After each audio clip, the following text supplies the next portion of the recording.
ये दौर था सन 1800 का, जब भारत में मुगल सल्तनत कमजोर पड़ती दिख रही थी और अंग्रेजों की जड़ें मजबूत हो रही थी। ईस्ट इंडिया कंपनी भारत के कई राज्यों में फैल चुकी थी और 1800 का अंत आते आते अंग्रेजों ने पूरे भारत में अपना कब्जा कर लिया था। पर क्या आपने ये सोचा है कि उस समय भारत के आम नागरिकों का जीवन कैसा रहा होगा?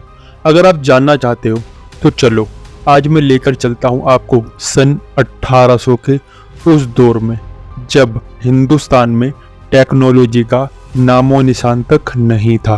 सन 1800 के उस दौर में भारत में टेक्नोलॉजी का नामो निशान तक नहीं था और ज्यादातर घर कच्ची मट्टी के बने होते थे। उस समय के लोगों में दिखावा नाम की चीज बिल्कुल भी नहीं थी।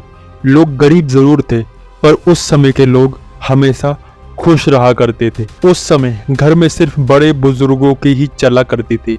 अगर घर के किसी बड़े ने कोई फैसला सुनाया है तो वो फैसला सबको मानना पड़ता था, चाहे इसमें अब आपकी इच्छा हो या ना हो। बात करें पहनावे की तो उस समय के ज्यादातर लोग धोती और गमछा पहना करते थे और ज्यादातर बच्चे निक्कर और हाफ शर्ट में रहा करते थे। लगभग पूरे भारत में बैलगाड़ी का ही इस्तेमाल होता था दूर से दूर जाने के लिए, क्योंकि यातायात बहुत ही कम मिला करता था, जैसे कि बस या गाड़ियां या रेलगाड़ियां। वैसे भी रेलगाड़ी हिंदुस्तान में सन 1853 में आई थी। भारत में लगभग पूरी पॉपुलेशन किसानी पर ही डिपेंड थी, किसानी पर ही निर्भर थी और उसमें से सिर्फ कुछ ही लोग जो कि शहर जाके मजदूरी किया करते थे, जिनके बदले उनको नाम मात्र की आमदनी मिलती थी, क्योंकि उस समय अंग्रेजों का राज था और वो जो चाहे उतना चाहे उनको पैसा दिया करते थे। भारत में उस समय पर बिजली ना होने की वजह से ज्यादातर लोग पूरे दिन मेहनत करने के बाद 8 बजे ही सो जाया करते थे और सुबह 4 बजे उठकर जल्दी काम में लग जाया करते थे। दिन में टाइम पास करने के लिए ज्यादातर लोग गिट्टे और खो खो जैसी गेम खेला करते थे और कुछ लोग भजन कीर्तन भी किया करते थे, क्योंकि उस समय के लोग भगवान में कुछ ज्यादा ही विश्वास रखा करते थे। सन 1800 के उस दौर में हमारे देश में जाति का भेदभाव बहुत था।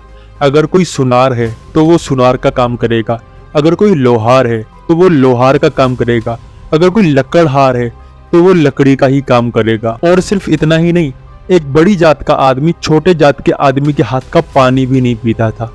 जात का इतना भेदभाव हुआ करता था सन 1800 के उस दौर में। और अगर आप प्रेम विवाह करने की सोचते सन 1800 के दौर में तो इसका परिणाम सिर्फ एक ही होता, वो था मृत्युदंड। और उस समय काफी लोगों की हत्या करी गई प्रेम विवाह के नाम पर। और उस समय हमारे पूरे अखंड भारत की जनसंख्या जो थी वो थी 16 करोड़। अखंड भारत से मेरा मतलब है पाकिस्तान, बांग्लादेश, अफगानिस्तान और भी कई सारे ऐसे देश जो कि हमारे अखंड भारत से अलग हुए। उन पूरे देशों को मिलाकर हमारे टोटल देश की जनसंख्या थी सिर्फ और सिर्फ 16 करोड़। उस समय पर हमारे देश में लोगों के पास पैसा तो हुआ करता था, पर फिर भी लोग चीज के बदले चीज देना पसंद करते थे।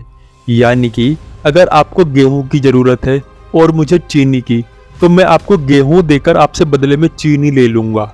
ऐसे ही लोग खरीदना और बेचना किया करते थे। हिंदुस्तान में उस समय पर आबादी कम होने की वजह से ज्यादातर शहरों में जंगल बहुत ज्यादा थे और जंगल ज्यादा होने की वजह से जंगली जानवर भी बहुत ज्यादा थे और कई बारी जंगली जानवर आके किसानों के पालतू जानवरों पर हमला करते थे।